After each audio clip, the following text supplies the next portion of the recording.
Oke, dalam episode ini saya akan mengajarkan Anda lebih dalam lagi tentang validasi. Bayangkan ketika misalnya Anda mempunyai banyak validasi di sini, tidak cuma require. Yang kita butuhkan di sini misalnya minimal karakter itu 3 misalnya. Coba di sini saya buat 3 minimal karakternya, refresh di browser. Saya buat di sini misalnya 2 karakter. Saya buat dua di situ artinya 2 karakter. Coba kita buat di sini AB. Add, katanya di sini the list must be at least 3 karakter. Coba kita buat di sini ABC 3 harusnya bisa karena minimal 3. Add dan bisa. Kira-kira seperti itulah. Nah, namun sebenarnya tidak cuma ini yang bisa dilakukannya. Anda bisa melihat list validasinya tepat pada resources. Di sini ada lang, di sini ada validation. Apa yang Anda inginkan Anda bisa buat. Lihat di sini. Contohnya seperti apa? Coba kita cari tentang alpha. Anda tahu jika misalnya kita buat alpha dia tidak akan menerima angka. Dia hanya menerima A sampai Z kecuali misalnya Anda buat di sini alpha 6, maka dia akan menerima letters dan juga numbers. Artinya A sampai Z dan juga 1 sampai 0. Atau 1 sampai 9 lah kira-kira seperti itu. 0 sampai 9 bisa dibilang seperti itu. Nah, sekarang coba kita mulai dengan alpha. Di sini saya akan buat dulu seperti itu. Refresh di browser dan sekarang di sini saya buat dulu AB21. The list must only contain letters katanya. Nah, kemudian kita buat A, B, C, D, E, F, G, add, maka dia bisa. Namun ketika misalnya hanya membolehkan alpha sama number, maka Anda bisa buat di sini alpha 6. Refresh, AB 21 misalnya. Add, maka masuk di sini. Namun selain itu dia tidak akan bisa masukkan. Contohnya seperti ini. AB 21, saya buat di sini tanda seru. Add. The list must only contain letters and numbers.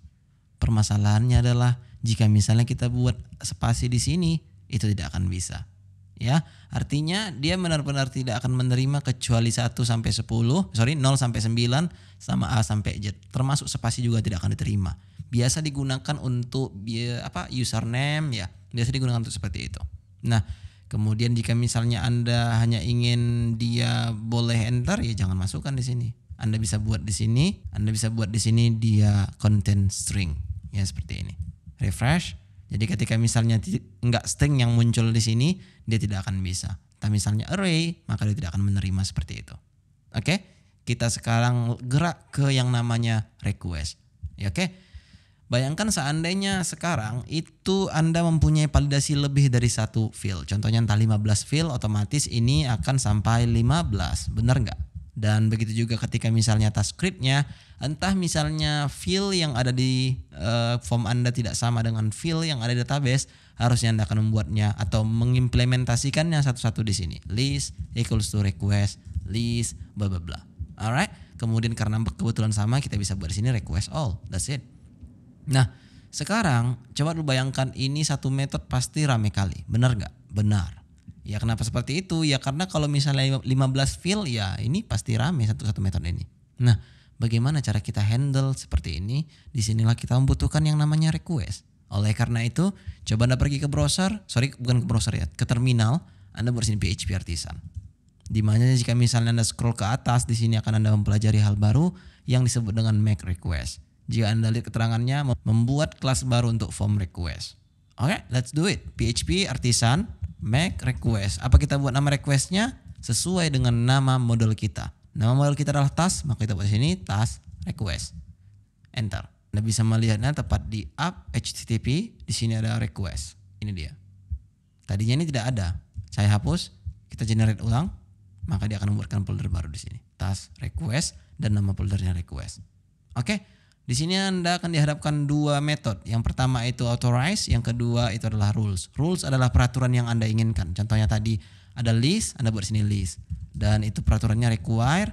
Terus misalnya di sini Anda membutuhkan min3 dan juga dia akan string. Oke. Dan sekarang di sini misalnya Anda punya peraturan lagi entah itu field A, B, C, D, ya Anda buat di sinilah. Oke. Nah, sekarang untuk authorize ini apa? Authorize ini semacam pengakuan ya. Siapa yang boleh mengunjungi request ini atau siapa yang boleh melakukan action ini, kira-kira seperti itu. Jika seandainya action ini hanya boleh dilakukan oleh super admin, maka apa yang Anda lakukan di sini? Kira-kira seperti itulah authorize ini. Maka sebenarnya jika misalnya dia memang tidak mempunyai peraturan sama sekali, contohnya semua orang bisa upgrade ini.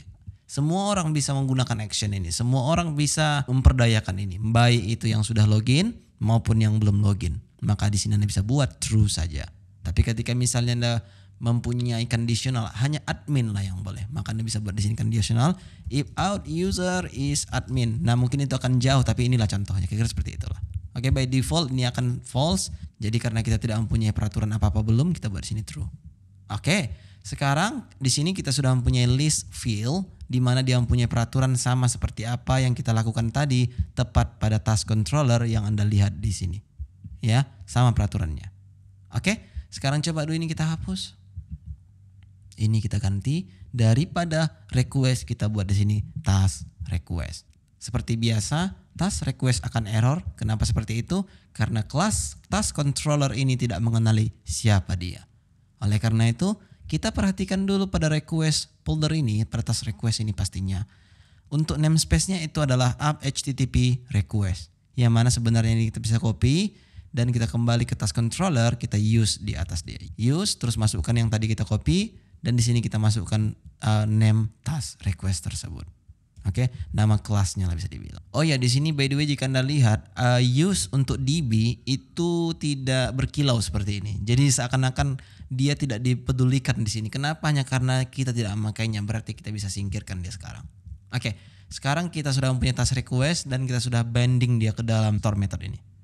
Watch what happen ketika misalnya sekarang kita refresh di browser dan semua berjalan dengan apa yang kita inginkan. Dan beginilah caranya ketika misalnya Anda ingin memasukkan request tetapi tidak ingin memasukkannya di method ini, Anda bisa menggunakan request seperti ini. Sekarang karena store ini sudah mengimplementasikan task request, tidak ada salahnya jika task request ini kita copy dan kita paste tepat di update ini. Artinya jika sekarang misalnya kita edit, kita update tanpa mengisi apa-apa, update, maka dia tidak akan bisa. Namun untuk edit dia tidak ada. Coba kita perhatikan apa yang kita lakukan pada views. Di sini ada task, di sini ada edit.blade.php, yang mana sebenarnya yang kita lakukan ini silly. Kenapa seperti itu? Harusnya kita menggunakan satu form saja karena mereka juga mirip. Bedanya button sama ini actionnya. Oke, saya akan mengajari Anda di video berikutnya. Namun untuk sekarang yang bisa Anda lakukan adalah membuat di sini conditional. Jika misalnya ada error di list, Anda masukkan di sini is invalid and error. Sengaja saya tulis sendiri biar supaya Anda tidak bingung dan biar supaya Anda terbiasa pastinya. Oh ya, by the way di sini bukan error namun an error. Kemudian di sini Anda masukkan error directive-nya. Apa yang ini kita masukkan di sini errornya yaitu adalah list. Kemudian kita masukkan an error-nya di sini juga. Dan di sini pastinya kita bisa buat span, invalid, feedback, dan kita buat sini message. Refresh, update tanpa ada data, maka dia akan jelas jika di sini the field is required. Very cool.